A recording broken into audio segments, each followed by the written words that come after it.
malasakit, tunay na pagbabago, tinud-anay ang kausaban. But that change, if it is to be permanent and significant, must start with us and in us.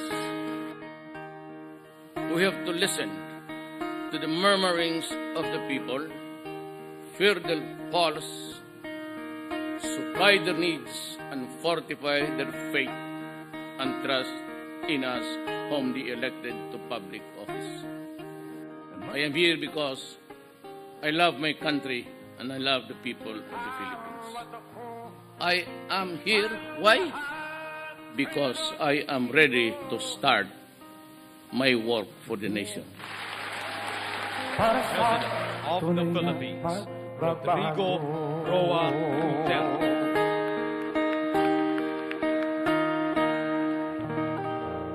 Samantala po ay panoorin po natin ang inihanda namin para sa inyo kung ano nga ba ang inaasahan ng taong bayan sa magiging sona ng Pangulong Rodrigo Roa Duterte. Panoorin po natin ito. Thank you. Oo, maganda yung ginagawa niya sa drugs ngayon talaga na halos parang wala na yata lumalabas or nagpupush ng magbenta ng mga drugs eh. I-confirm muna na nagda-drugs talaga yung isang tao bago nila iisitahin kasi marami ng count lang mga namamatay, ganon. Kaya kailangan i-confirm muna na drug pushers, drug users, yung isang tao para hindi po yun. Tsaka sana po wala silang malabag na karapatang pantao sa mga pagpatay nila. Kaya ako sumasangayon ako basta drug addict. Pero kung hindi, hindi naman dapat. Yung mga addict lang dapat, yung mga positive. Ang nagustuhan ko sa unang buwan, yung nabawasan yung krimen dito sa atin, sa Pilipinas. Yun lang. Sa akin, siguro yung drugs and criminality, yun yung pinaka maganda na gawa niya. Pangalawa, yung mga red tape sa local government, sa mga agencies. Yung magandang ginawa niya ng batas na noon, at ngayon natupad niya na rin sa wakas, di ba? For example, yung curfew sa gabi, and then yung mga inom sa kalye, and then yung mga drugs, unang-una, yung drugs talaga eh. Nakatutuldukan na kahit pa paano yung kanyang pinangako sa taong bayan. Yung tungkol po sa droga, sir, na aktibo po yung mga droga, medyo nasugpo niya na po. Kasi humina na po yung krimen eh. Dahil takot-takot na sila kay Duterte. Maraming natatakot. Yung mga drug addiction, yung mga addict, hinuhuli nila, okay sa akin yun eh. At saka wala namang hold up sa amin mga addict eh. Pagka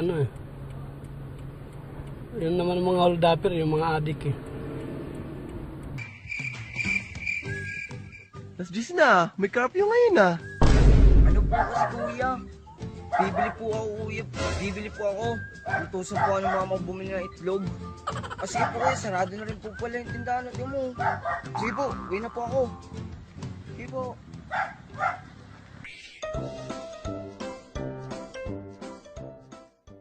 Las 10 na, may curfew ngayon ah. Ano po kasi kuya? 18 na po ako kuya. Alam ko po 18 na po ako eh. Ano na nga po ako eh? First year second year college na nga po ako kuya eh. Hindi, exempted na po ako sa curfew kuya. May curfew ngayon. Curfew?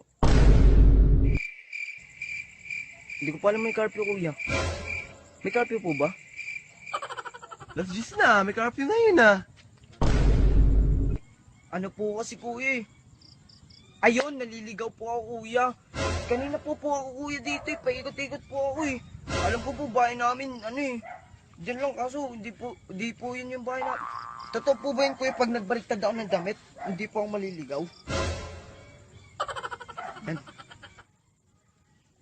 Siguro kuya, naliligaw po kasi ako kuya eh. Siguro po, mahanap ko na po bahay ko. Boy, Las 10 na, may curfew ngayon ah. Alas 10 na. Wala pa rin siya. 7 PM meet up namin kuya. Naghintay ako eh. Kaso wala talaga. Alam na aking mahal, masakit isipin. Uy boy, last days na.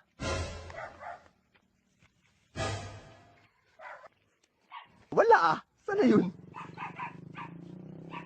20 minutes later.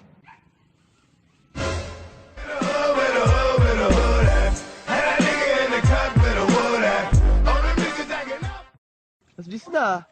Curfew ngayon.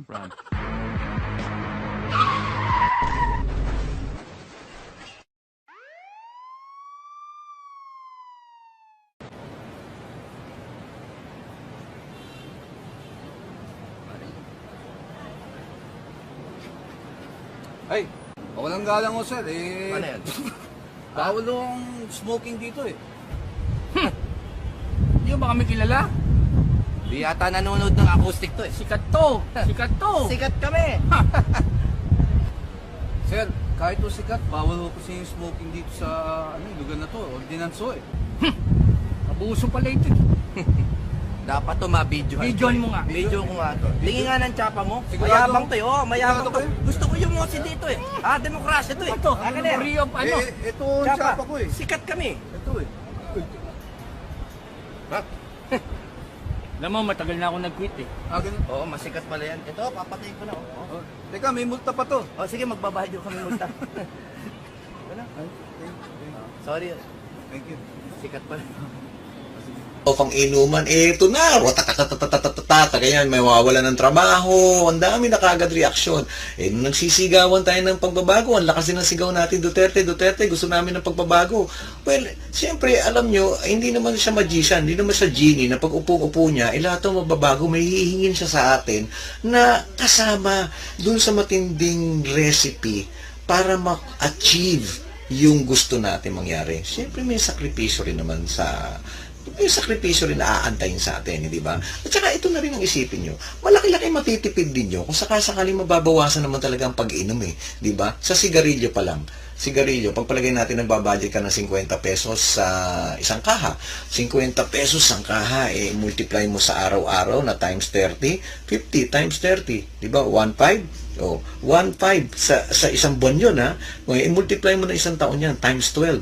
Eh, di nagbabudget ka ng 18,000 sa isang taon para lang sa sigarilyo mo. 18,000.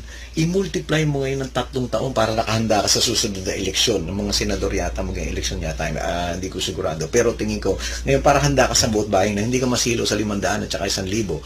Eh di ba, sa 18,000 times 3. 18,000 times 3. About 54,000.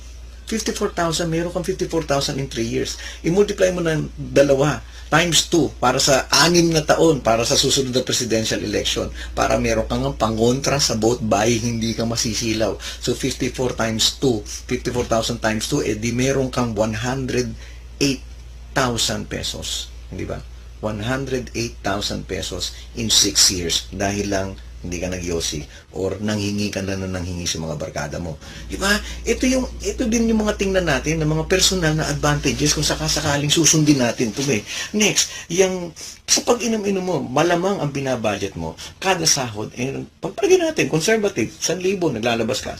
1,000 sa kada kinsena sa 30. So, naglalabas ka ng 2,000 isang buwan. Sa isang taon, ang daling kwentahin, 24,000 yan. 24,000 sa isang taon yan. Times 12 eh, di ba? 24,000, i-multiply mo na lang sa 3 taon, 72,000 yan. Diba? In 3 years. In 6 years. 6 years, 24,000 times 6 is 144,000. 144,000 in 6 years ang natipid mo kung sakasakaling hindi ka na mag-iinom. Diba? Yung kanina, tandaan mo, in 6 years, 108,000. Ngayon, meron kang 144,000. Mamaya, i-add natin, ha? O, yung pang isa, yung mga pakapi-kapi mo.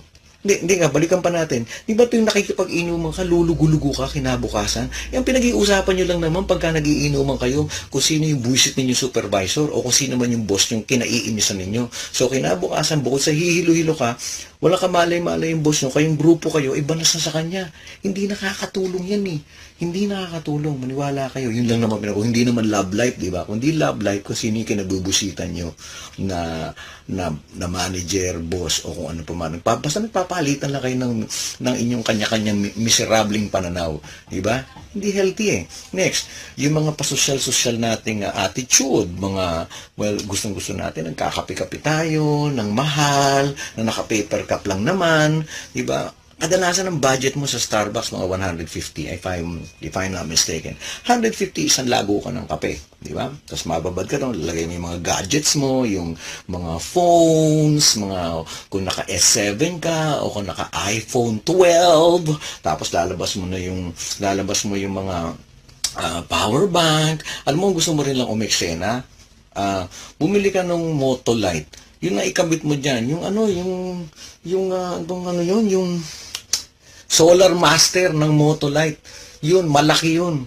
Hanggang sa manginig lahat ng buong ugat mo, buong katawan mo, hindi mauubos ang power niyan. O balik tayo, 150, isang lago ka ng kape.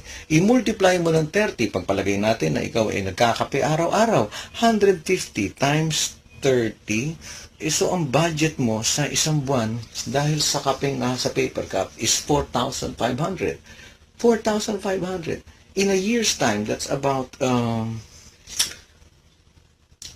54,000 pesos.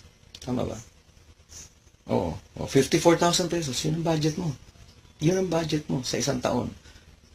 Ipaandarin mo yan hanggang 6 na taon para susunod na eleksyon. That is 324,000 pesos. Yan ang budget mo sa 6 na taon. At yan ang meron ka kung sakasakaling ba iiwasan mo yan. Hindi ba? Yan ang magkakaroon ka. I-add natin ngayon yung tatlo, yung 108,000, 144,000, and 324,000. Magkano yun? 108,000 plus 144, ikwentahin natin. 252,000 in 6 years. I-add mo pa yung 324, 576,000 pesos in 6 years. Ano? Sumunod na lang tayo. May pera ka pa.